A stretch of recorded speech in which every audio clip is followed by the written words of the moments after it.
Assalamualaikum warahmatullahi wabarakatuh. Sahabat semua, alhamdulillah ini cuacanya cukup dingin. Saya pakai jaket nih. Dikasih apa ya? Dikasih temen. Bener ini dikasih temen. Katanya sih harganya 300.000. Bisa pesan katanya. Ini ada tulisnya prominent di alumni Gontor tahun ini, alumni Corona ini. Kebetulan anak saya yang dikasih sih, kemudian dikasihkan ke saya. Hangat. Alhamdulillah, dingin-dingin tapi masih segar ya. Masya Allah, sahabat semua, kesehatan semoga tercurah pada kita dan juga semoga saja salawat salam tetap tercurah kepada Rasulullah Muhammad SAW.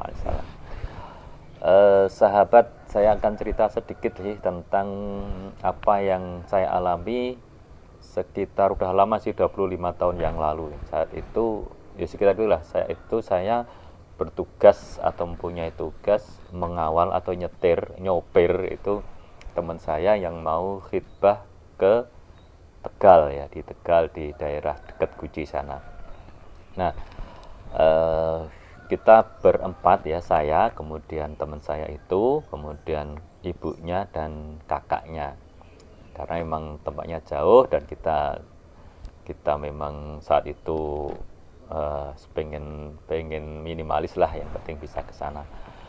Dan asiknya kita pakai mobil itu Accord ya, Accord tahun 80 atau berapa tuh, Accord tua ya. Ketika itu di kecepatan 70 ke atas itu udah adek gitu. Tapi ya kita nekat aja lah, karena yakin bahwa ini mau khidbah ya, insya Allah apapun yang terjadi kita lakukan lah Nah,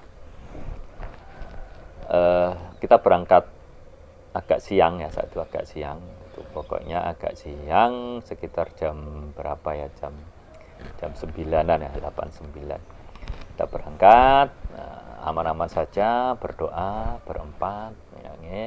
Nah, kejadiannya itu di daerah Sragen ya, ketika kita mau masuk daerah Pilangsari. Nah, yang nyetir saya itu ya kecepatannya sebenarnya sih nggak banter-banter amat ya, seperti tadi yang saya sampaikan, 70 itu sudah kurang stabil, mungkin ya 70 di 75 ya. Nah, di depan tuh saya melihat ada bis Hasti, saat itu saya ingat bis Hasti. Nah, karena bis Hasti itu kan Surabaya Jogja, kondisi belakangnya udah penuh debu. Jadi dari jauh itu saya tidak melihat bis itu ngerem atau lampu remnya itu tidak terlihat dengan jelas. Berarti antara bis itu ngerem atau enggak itu saya nggak jelas. Saya tetap kecepatan tinggi, tidak saya kurangi artinya kecepatan itu. Nah, mungkin sekitar berapa ya, 75 atau 50 meter itu, ternyata bis itu berhenti. Terus terang saya gugup sekali, bukannya gugup, melihat bis itu ternyata berhenti, lampu remnya menyala. Otomatis dengan refleks itu saya tekan, saya injak rem itu. Mungkin nginjaknya terlalu kuat atau bagaimana, saya injak plus, Masya Allah, blong. Semakin panik saya, kemudian saya injak lagi, blong lagi. Saya hanya bunyi Allahu Akbar, itu aja yang ada pada pikiran saya. Tapi saya tidak berteriak karena teman saya dan keluarganya itu lagi tidur. Terus saya Bismillah, ya Allah, udah yang saya ingat itu ya Allah. Ini pikiran saya itu ini nabrak itu aja. Tapi entah bagaimana ketika sudah dekat, mungkin 25 atau 10 meter atau 15 meter, yang jelas saya tidak tahu ya, itu setir saya putar ke kanan dan menghindari untuk menabrak bis itu, dan alhamdulillah lolos ya. Dan kecepatan mobil ya sudah berkurang. Nah, ketika lolos itu saya masih panik, saya belum fresh lagi, pikiran saya itu masih bingung. Dengkul ini ya, lutut ini keter lah, lutut ini keter.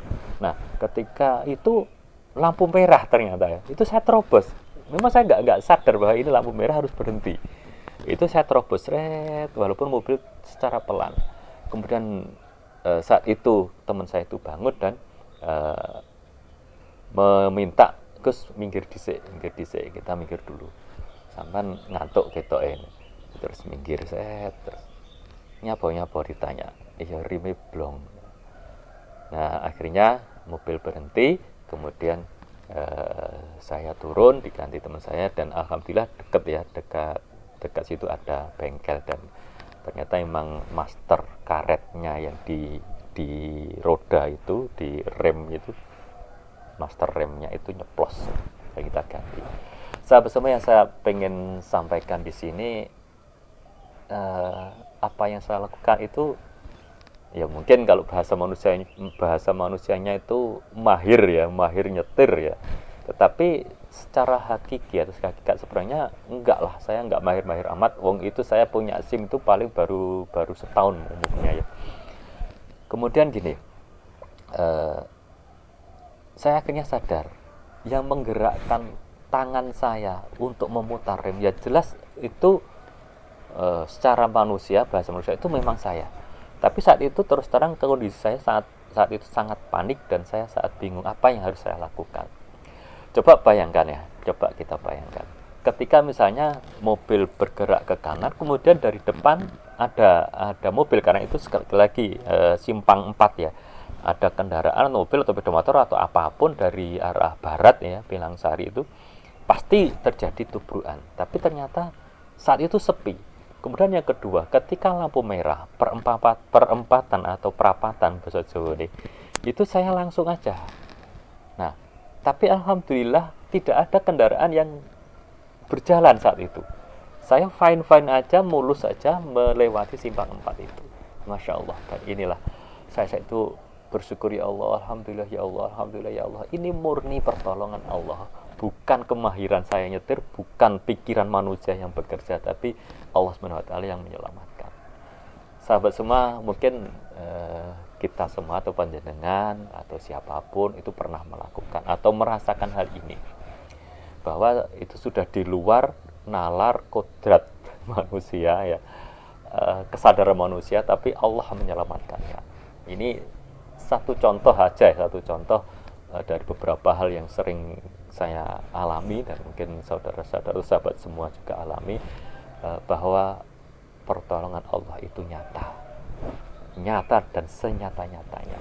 Manusia, saya saat itu sama sekali terus terang tidak berkuasa apapun mengendalikan kendaraan, tapi tiba-tiba pada jarak yang sangat dekat roda tangan saya itu bergerak memutar roda kemudi, dan alhamdulillah dari depan juga lengang, tidak ada kendaraan sama sekali. Ketika saya harus nerobos lampu merah, tidak ada kendaraan sama sekali, sampai akhirnya itu berhenti dan kami semua selamat.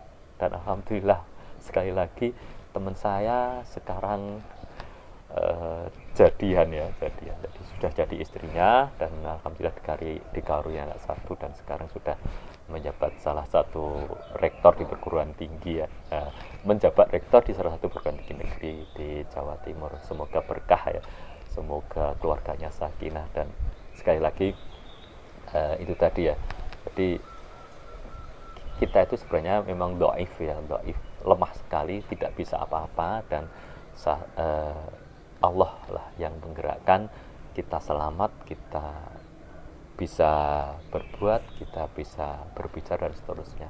Maka selalulah kita zikir, kita ingat, kita bersyukur, dan kita mohon ampun atas dosa-dosa kesombongan yang telah kita perbuat.